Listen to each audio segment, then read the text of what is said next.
सकाळी 9 वाजता मला जेव्हा अक्षयने फोन केला आणि TV बघा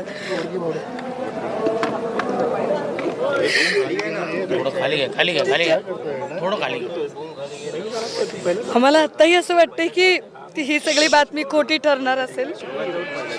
आत्ता हे सगळं खोटं ठरेल कदाचित, परंतु ज्या पद्धतीने मला वाटतं की महाराष्ट्रातल्या जे लोकाभिमुख राजकारण करणारे, ज्याला मास लीडर म्हणू आपण, असा मास लीडर आज ज्या बारामतीसाठी त्यांनी ध्यास घेतला, ज्या बारामतीसाठी त्यांनी त्यांचा प्रत्येक श्वास वाहिला, त्या बारामतीमध्ये त्यांचा शेवटचा श्वास त्यांनी घ्यावा.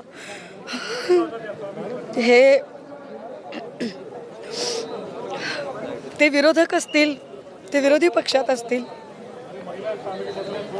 पण त्यांनी कधी न जिव्हारी लागणारी टीका केली, ना कधी वेगळ्या पद्धतीनं ते कधी कुणाला फार कडवटपणाने बोलले.